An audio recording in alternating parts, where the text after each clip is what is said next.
And we continue with Water Bears Those Scars, Japanese Lifeways for Personal Growth, and number 40 on page 96. The bigger the difficulty, the bigger the enlightenment. I'm not sure that Morita meant enlightenment in a strictly Zen sense. There are some Moritas who hold that he did, and some who disagree. Since many modern-day Moritists are repelled by the religious trappings of Zen in Japan, they are unlikely to have intimate knowledge of fundamental Zen enlightenment with which to compare Morita's enlightenment.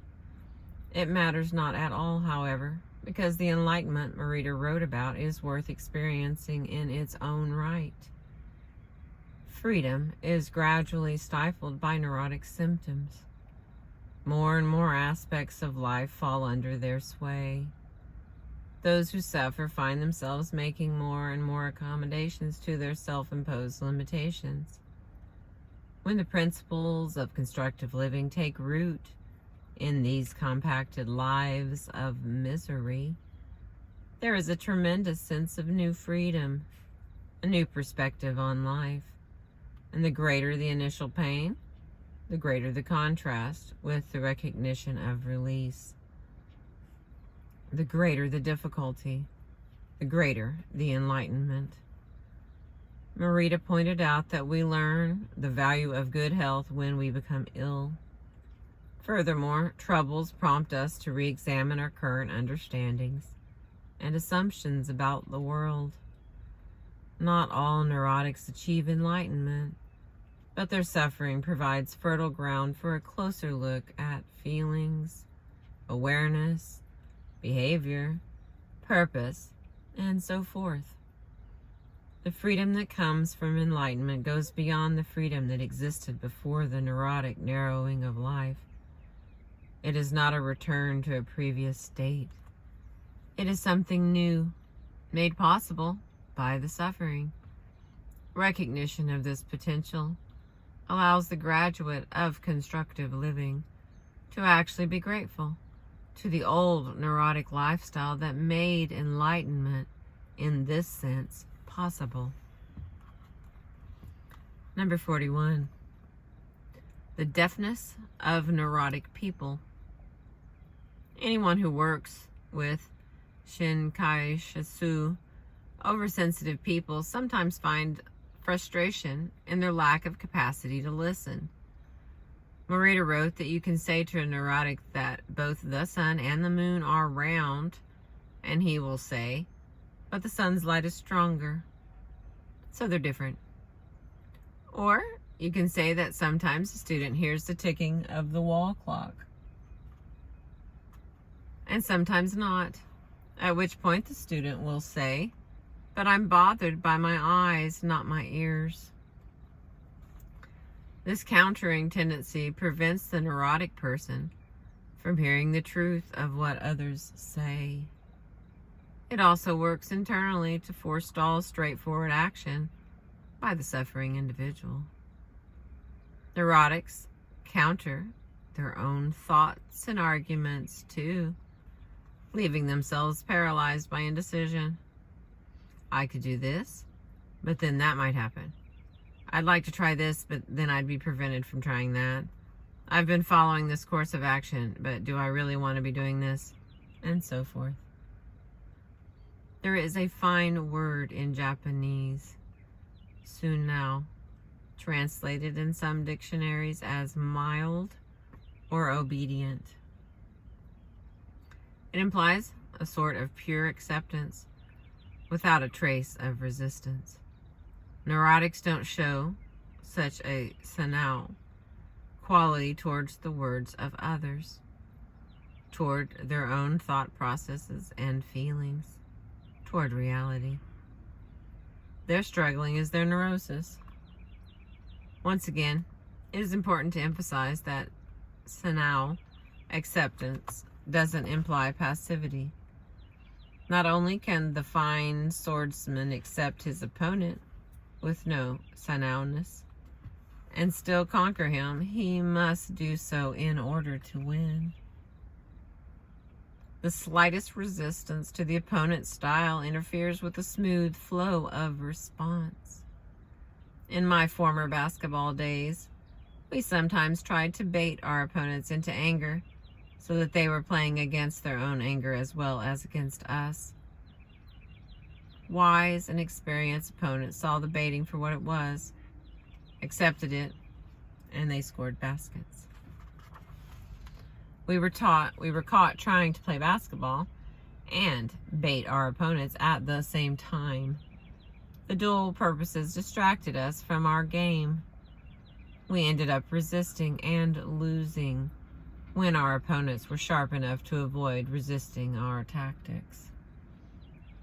Not only does this countering tendency interfere with listening, but also the neurotic self-centeredness produces deaf ears. Psychoanalysis caters to the tendency of neurotics to want to talk about themselves. They are filled with complaints that they pour out on others at the slightest opportunity.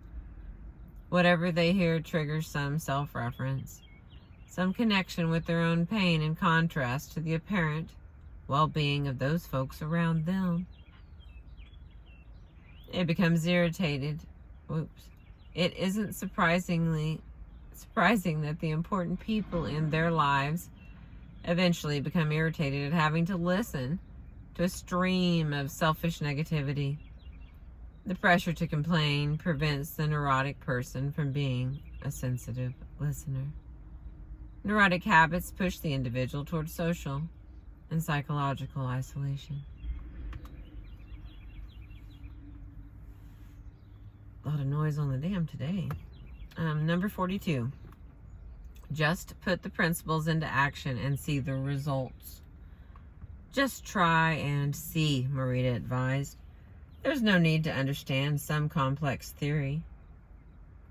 I see not a few clients who are tired of trying to make sense of what their former therapist was doing. The neurotic wants to figure it all out beforehand.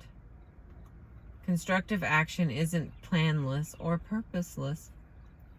Nevertheless, the plans and purposes may not be abundantly clear before an exercise or assignment is undertaken.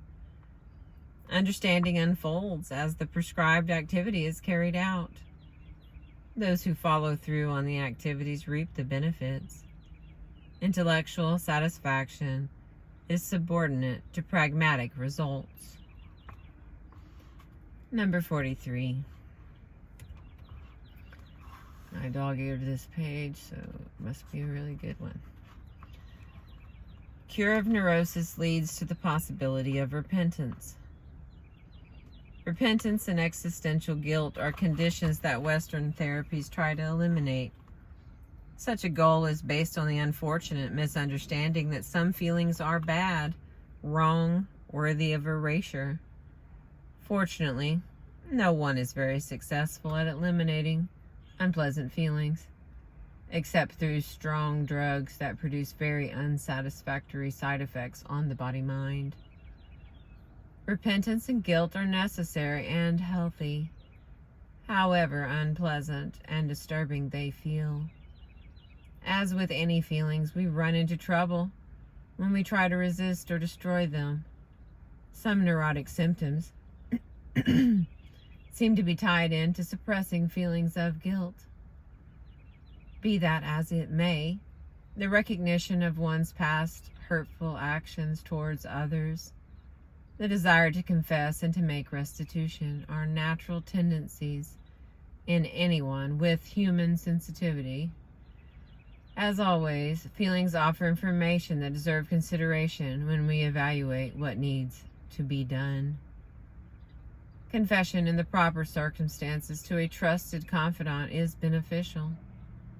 Action to counter the effects of one's past selfishness is extremely helpful whenever possible. When past mistakes can't be corrected through reconstructive action, when a parent has died, for example, then we must work to repay those we live with today for our mistakes of yesterday. What else can we do? Repentance implies an acknowledgement of the needs of others. the needs we fail to take into consideration. The neurotic person is so self-centered that considerable progress towards cure is necessary before healthy guilt and repentance emerge in some recognizable form. Constructive living has borrowed and modified methods from a Japanese therapy form called Naikan, see Reynolds, 1983, to help in recognition and repayment of our debt to the world. The result is an upwelling awareness that we are loved and supported in concrete ways in every moment. With that awareness comes gratitude and a new purposefulness underlying constructive action. We noted before that opposites imply and contain each other. Here too we find that the depth of the guilt is reflected in the depth of the gratitude. The depth of recognition that we are loved is reflected in the depth of the desire to serve others. In other words, we need the guilt for the gratitude. We need the awareness of being loved to love. Such an assertion may seem strange, but again, it isn't necessary to understand or to believe it. In the doing lies the understanding. Thank you for listening.